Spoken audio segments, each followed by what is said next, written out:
छावा भाग 139. तळावर सांजेच्या नमाजाची समज देणाऱ्या नौबती दुडदुडू लागल्या. थोड्याच वेळात तळभर नमाजी अजानच्या ललकाऱ्या उठू लागल्या. अल्लाहू अकबर. राजे आणि कुलेश आता वेदनांसह देहाच्या पार झाले होते. राजांची तर कधी नव्हती अशी मनाची मनाशी फक्त स्वतःशीच अशी बातचीत चालली होती.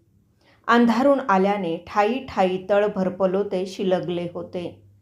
त्याहून कितीतरी पलोते शिलगले होते शंभूराजांच्या दुनियापार पोहोचलेल्या भोसलाई राजमनात. रात पहाऱ्याचे गस्ते हशम औरंगजेबाचाच हुकूम असल्याने तळपती हत्यारे पेलून जागजागी फेऱ्या घेताना गस्त देत होते. होशियार. डोळे, जबान, हातपाय यांसह पुरत्या देहापार गेल्या राजांच्या मनात खुद्द त्यांनाच अनोखी वाटावी अशी विचारांची प्रचंड धुंदळ माजली होती. स्वतःच बघत होते ते तिराहितासारखे आपल्यालाच. आठवत होते त्या बालपणापासूनच्या आत्तापर्यंतच्या हयातीकडे. सुरू झाली राजांच्या मनात विचारच विचारांची अनावर कारंजी. उसळू लागले त्या कारंज्यांतून अस्मानी विचारांचे तजेलदार पाणीच पाणी. ते नेहमी मांड घेत असलेल्या चंद्रावतापेक्षा सफेद, आता डोळ्यांआड झालेल्या पुन्हा कधीच न दिसणाऱ्या आकाशीच्या तेजबिंबाच्या रसासारखे. रायगडाच्या निशाणकाठीवर मावळ वाऱ्याने फडफडत्या जरीकाठी भगव्याच्या वानाचे. आबासाहेबांच्या तोंडून वेळोवेळी बाहेर पडलेल्या शिवबोलांचेच आसवाबल्यालेले. समर्थांच्या तपस्वी कमंडलूतील रामतीर्थासारखे. थोरल्या आऊंच्या तोंडून वेळोवेळी सहजगत्या बाहेर पडणाऱ्या जगदंब जगदंब या जगन्मातेच्या स्मरणासारखे. आपल्याच हयातीत हे श्रींचे राज्य राखून चालविण्यासाठी मुलूकभर वेगवेगळ्या जागी देह ठेवलेल्या कोंडाजी फर्जंद, कृष्णाजी कंक, तुकोजी पालकर, निळो बल्लाळ, हंबीरराव, म्हालोजी बाबा यांच्या वाहून गेलेल्या रक्ताची आण सांगणारे. आता त्यांच्या मनच्या डोळ्यांना दिसू लागला दवडीत डोळ्यात भरलेला तिन्ही हंगामातला मराठी मुलूक. रायगडावर उतरणाऱ्या त्या पावसाळी तिन्ही सांजा. तास फोडून उतू जाणारा कुशावर्ताचा आणि गंगासागराचा तलाव. पाणधारांखाली निथळणारे आघाडी मनोरे. जगदीश्वराचे राऊळ, बालेकिल्ला, व्यापारपेठ, मंत्रीबाडी, हिरकणी माची, भवानी टोक, टकमक टोक, सातमहाल, सिंहासन चौक यांसह अभिषेक पात्रांतून संततधारेखाली निथळून निघणाऱ्या शिवपिंडीसारखा दिसणारा आमचा प्राणप्रिय रायगड. गड उतरंडीवर करवंदीच्या रामेट्याच्या अंजनीच्या गचपणात किरकिरणाऱ्या रातकिड्यांचे आणि गडटाक्यात एकलग घुमणाऱ्या बेडकांच्या जमेतींचे पाणधारांच्या सरसरीत एकरूप झालेले आवाज. एरवी पायथ्याशी स्पष्ट दिसणारा थोरल्या आऊंचा कोसळत्या पावसात धुरकटता दिसणारा पाचाडवाडा.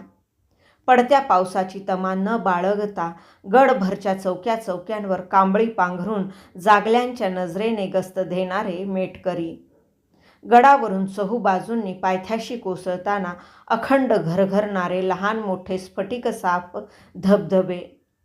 महापुराचे पाणी दुतर्फा फेकून देत नागिणींसारख्या सळसळीत धावताना दिसणाऱ्या पायथ्याच्या काळ आणि गांधार नद्या. हिवाळ्याच्या हंगामात मुलूकभराच्या गडकोटांना बिलगून बसलेले दहीदाट गर्द धुके. चढत्या दिवसाबरोबर त्याच धुक्याचे तटबंदीच्या थंडगार दगडबंदीवर उठणारे दहिवराचे थरारते थेंब.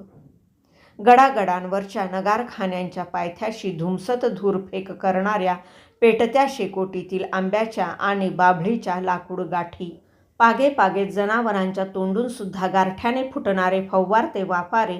उरफोडी धाव घेऊन मुलूकभरातून गोळा केलेल्या खबरा पेश ठेवताना गडथंडीने लटलट कापणारे तरीही सावरत अदबशीर बोलणारे बहिर्जी, विश्वास, कर्माजी यांच्या पथकांचे खबरगीर. वऱ्हाड, खानदेश, कोकण, मराठवाडा, बागलांपासून ते गोव्यापर्यंत आमच्या चंद्रावताच्या टापांवर टापा ठेवत दौडताना झोंबत्या थंडगार मावळ वाऱ्याने दातवाने धडाधड आपटणारे आमचे शेकडो हजारो घोडा व पावलोक. रायगडाच्या मुक्कामी असताना खुद्द श्री सखींच्या हातून समोर येणारा हुलग्याच्या माडग्याचा वाफाळता गरम कटोरा. उन्हतापीच्या हंगामात जागजागी गडपायथ्याशी शिवारात मृगतोंडावर आल्याने पालापाचोळा एकवटून मातीस तावणी देण्यासाठी कुणब्यांनी पेटविलेले रानतर्वे, आंबा, वड, पिंपळ, चिंचेच्या घेरांखाली रवंथ करीत विसावलेली तान्हेली दमगीर गुरेढोरे, 50 कोसांची एक लग धावणी मागे टाकून आल्यावर तळाच्या जागी पाणथळाकडे ओढ घेणारी फेसाळती दमगीर घोडी, उन्हाने आणि पेटलेल्या भात्यांच्या धगीने घामाने निथळताना कपाळपट्टीवरची थेंबावळ तर्जनीने निचरून टाकून हत्यार घडाई करणारे लोहार, फिरत्या चाकांवर त्या हत्यारांना ठिणग्याच ठिणग्यांची फिरती चक्रे उठवीत शिकल देणारे शिकलगार, पागे पागे समोर खूर जखडलेल्या घोड्यांच्या नख्या तासळून त्यांना तोंडात खिळ्यांचे पुंजके आवळून मजबूत तवाने नाल ठोकणारे नालबंद, मुलुखभरच्या रावळात दर्शनासाठी आमच्या मागून प्रवेशनापूर्वी पायीची पायतानं उतरून धूळ माखले पाय साफ करण्यासाठी उंबरठ्याबाहेरच थपाथप पाय आपटणारे आमचे धारकरी, माती बालपणी माणसास दूध देणारी, उभारल्या पुढच्या बांड आयुष्यात त्यास अन्न पाणी भरविणारी, गोळ्याची मूरत रेखणारी ही माती, एक राजा म्हणून नव्हे, सेनापती म्हणून नव्हे, शिलेदार धारकरी म्हणून नव्हे, एक माणूस म्हणून आमचे या मातीशी नाते काय? माणसाचे मातीशी नाते असते? होय, माणसाचे मातीशीच नाते असते. तसे मातीत मरणारे कैक असतात, मातीसाठी मरणारे फार थोडे. मिळेल आम्हास ते भाग्य या क्षणाने तरी? जगदंब जगदंब. घशाला कोरड पडल्याने ते स्वतःशीच मनोमन पुटपुटले. पाण्याच्या थेंबाऐवजी रक्ताचे थेंब उतरले त्यांच्या घोटल्या घशाआड. यावेळी नुकताच नमाज पढून आपल्या शाही शामियान्यात आलेल्या औरंगजेबाला इखलास सजेचा शब्दभर तपशील देत होता. कधी नव्हे ते पायफेर घेताना औरंगची पावले बुढाप्यातही झपाझप पडत होती. त्याला बेचैन सैरभैर बघताना इखलास तर पुरेपूर हबकून गेला होता. काही इतराजी झाली हजरतांची तर? पण औरंग मात्र वेगळ्याच बेचैनीने पायफेर घेत होता, मध्येच थांबत होता.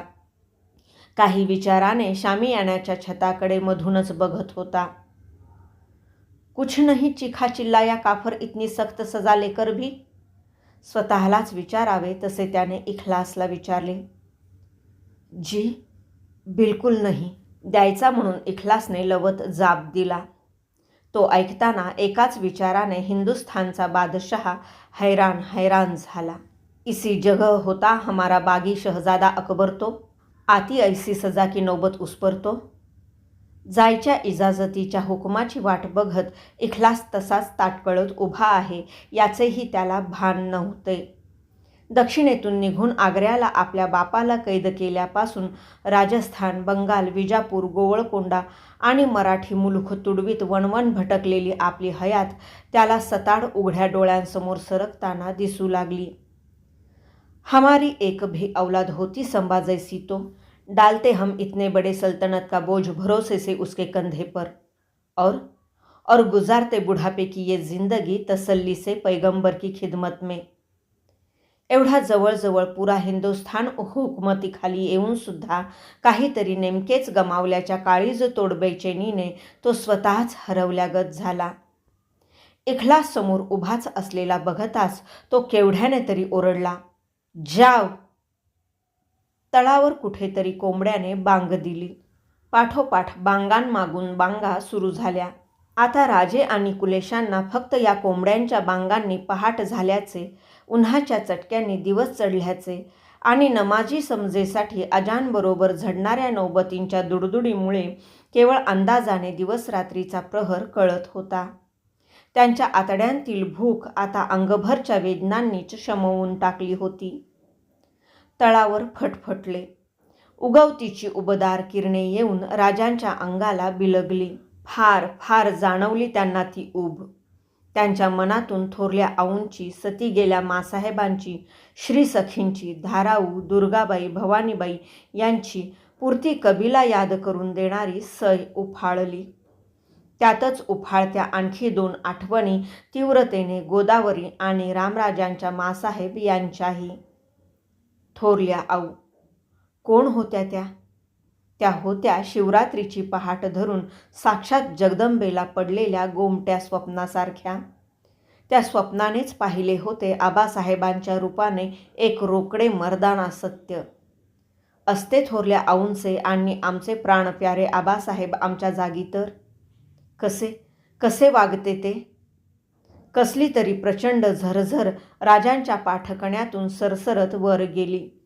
पोटात अन्नाचा कणही नव्हता तरी, चेहरा रक्तबंबाळ तडतडता झाला होता तरी, आबासाहेबांच्या नुसत्या स्मरणानेच नागफण्यागत ताठ झाली गर्दन त्यांची. मनोमन माथाच भिडविला अगोदर त्यांनी आबासाहेबांच्या पावन पायांना आणि पाचाडच्या छत्र्यांच्या पायऱ्यांना. आमच्या घरच्याच आणि भोवतीच्या कैक माणसांनी केली फितवेखोरी. बळ द्या आम्हास, आमच्या देहाच्या अवयवांनी आणि तुमच्या मायेखाली पोचल्या मनाने तरी देऊ नये आम्हास या निर्वाणीच्या क्षणी दगा. आपल्या जन्मदात्या आऊसाहेबांचा चेहरा आठविण्याची खूप कोशिश केली त्यांनी. त्या जागी पुन्हा दिसू लागला त्यांना धाराऊचाच चेहरा. धाराऊ, कुणबी काळजाला मायेचे लिंपण घातलेला निकोप जीव. स्वतःच्या राया अंतावर नाही एवढी अमाप माया केली तिने आम्हावर. धाराऊ कोण आमच्या जिंदगीतली? ती थोरल्या आऊंच्या हाती जगदंबेने दिलेली भंडारा परडीच. कुणबाऊ निकोप मायेचा केवढा भंडारा उधळला तिने आमच्यावर. ऐन आषाढी एकादशीच्या रोजी चितेच्या अग्नीचा घास घेऊनच आपला जीवनभराचा उपवास सोडणाऱ्या आमच्या सती गेल्या मासाहेब. कुणी काय मन मानेल ते मागून घेतले आबासाहेबांकडून, पण त्यांनी काळ्या हौदावरच्या चितेवर अग्निरूप होताना आपल्यासमोर ठेवून घेतल्या त्या आबासाहेबांच्या फक्त मोजड्या. रायगडाने किती जीवदेह ठेवताना पाहिले, पण पहिल्याने सती जाण्याचा मान मिळविला तो त्यांनीच. काय वाटले असेल त्यांना आग झपेटीने देहाची कापूर राख होताना. आजही कानात घुमतात त्यांचे त्यांना चूड देताना त्यांनी काढलेले धैर्यशील अमर बोल. कधी आलाच प्रसंग तर आमचं हे रूप ध्यानी ठेवा, पुत्र आहात तुम्ही आमचे. त्या बोलांची याद होताच राजांचे मन कसे ढवळून घुसळून निघाले. मासाहेब, मासाहेब, तुमचे हे रूप आम्ही नुसते ध्यानीच ठेवले नाही तर या क्षणी जगून दाखवतो आहोत ते. तुम्ही गेलात सती गेल्या आबासाहेबांसाठी. आम्हीही सतीत जातो आहोत, पुरुष देही, इथल्या मावळ मातीचा टिळा मस्तकी लेवून. तुम्हा श्रीवाजाचा चूड देण्यासाठी घरचे म्हणून आम्ही तरी होतो. इथे आमच्या भोवती आहेत औरंगचे तुकडे लाचार बुणगे. तुम्ही नाही, निदान तुमची यादगीर म्हणून आम्हीच उठवले रायगडी तुमच्या नावे सतीचं वृंदावन. आमच्या मागे राहील आमची याद आमच्या मुलखाला, आमच्या माणसांना. का नाही वाटलात कधी तुम्ही परक्या? का नाही वाटल्या रामराजांच्या मासाहेब कधी घरच्या? खरेच आम्ही आणि रामराजे तुमच्याच पोटी उपजतो तर केवढे मिटते सवाल आबासाहेबांचे आणि उभ्या दौलतीचे. का नाही वाटलो आम्ही रामराजांच्या मासाहेबांना घरचेच? दौलतीसाठी? मग फरक तो काय उरतो त्यांच्यात आणि औरंगजेबाचा बागी शहजादा अकबरात? कोण होत्या रामराजांच्या मासाहेब आमच्या जिंदगीत? विष घोटून क्षणात त्या होत्याच्या नव्हत्या झाल्या. असत्याच जर त्या आता आम्हास अशा बघायला हयात तर? खात्री आहे आमची, रामराजांना घेत आल्या होत्या तशाच पोटाशी घेतले असते त्यांनीसुद्धा या क्षणी आम्हाला. आमच्या जिंदगीचा सर्वात चुकला हुकला मनसुबा, आमच्या दुर्गाबाई. नाव तेवढे दुर्गा ठेवले आम्ही, पण दुर्गाऐवजी कोठीतच राहिल्या त्या हयातभर, आणि तेही साक्षात औरंगच्या. समजू उमजू केल्या कुठल्याच गोष्टीचा पश्चाताप नाही वाटला कधी आम्हास. रुखरुख तर चाटूनसुद्धा नाही गेली. पण दुर्गा, तुमची सय झाली की पोखरून निघते आमचे उभे काळीज. छत्रपतींच्या राणी असून कोठडीत खितपतलात तुम्ही आमच्या बच्चांसह आणि आमची पाठराखण करण्यासाठी माहेरपणाच्या निमित्ताने आलेल्या आमच्या राणू अक्का. कसले मिळाले माहेरपण त्यांना? आबासाहेबांच्या कन्या असून औरंगच्या कोठडीत बंद होण्याचे. तुमच्या सुटकेसाठी किती जंग केला आम्ही. आबासाहेब आणि आम्ही सुटलो आग्र्याच्या विळख्यातून, पण तुम्हाला मात्र आम्हास सोडविता आले नाही. छे छे, कसले हे आमचे जीने. असेल असेल, राजा म्हणजे उपभोगशून्य स्वामीसुद्धा असेल, पण तुम्ही दोघी थोरल्या आऊ सती गेल्या मासाहेब आमच्या श्रीसखी यांच्यासारख्या राजस्त्रिया म्हणजे कोण? खूप विचार केला तरी नाही मिळाला त्याचा जाब कधी आम्हास. आणि लिंगाण्याच्या कड्यावरून देह झोकून दिलेली अश्राप गोदावरी, ती म्हणजे तर कुठेतरी आभाळात तडकणाऱ्या विजेने दूरवरच्या भुईवर कोसळून भेगळावे तिचे अंतरंग, तसा आमच्या हयातीतला अदावती सल. खुद्द आबासाहेबांनी बांधले तिच्यासाठी सतीचं वृंदावन लिंगाण्याच्या पायथ्याशी. अण्णाजींना हत्तीच्या पायी दिल्याची कधीच खंत वाटली नाही आम्हास, पण हकनाक बळी गेलेल्या गोदावरीचा सल डोळ्यात खोपून गेलेल्या सलाखीसारखा या क्षणीही सलतो काळजात. जाळत जातो तो काळजाचा ऐल पैल तीर. आणि आमच्या श्रीसखींचा चेहरा आठवला की झगमगती चांदणवेलच डोळ्यांसमोर उभी राहते. आमच्या पत्नी एवढे नाते वगळले तर उरल्या सुरल्या श्रीसखी आबासाहेबांच्या कन्याच शोभाव्या अशा का कुणास ठाऊक. त्यांना अवतीभोवती बघताना नेहमीच याद होत राहिली ती थोरल्या आऊंची. केवढ्या घोर यातनेत पडल्या असतील त्या या क्षणी. बोलताना त्या नेहमीच म्हणायच्या, आम्ही आपलं बाशिंग बांधलं आहे रानवाऱ्याशी. खरोखरच काय करतील, कशा वागतील त्या आम्हा मागे. केवढी भाऊबीज घातली आहे गणोजी कान्होजींनी आपल्या पाठच्या भगिनीला. खुलताबादेच्या कोठीतील दुर्गांना याद करताना केवढी अपराधाची जाणीव होते, पण रायगडाच्या श्रीसखींना याद करताना मन ऋणाईताच्या भावनेने कसे शिगोशीग भरून येते. येसू, गांगोलीत तुम्हाला मासोळीच्या वाणाची अंगठी बाळराजांच्या बारशात नजर देताना आम्हाला काय कल्पना होती की आमच्या मागे तुम्ही पाण्याबाहेरच्या मासोळीसारख्याच व्हाल. कबिल्याच्या आठवणीच आठवणी अनावर झाल्याने त्यांनी मान झटकली. समोर इंद्रायणी आणि भीमा एकमेकींच्या गळ्यात गळा घालून उन्हाला पीत तळपत वाहतच होत्या. सूर्य आता तर ऐन माथ्यावर तळपू लागला. भाग 139 समाप्त.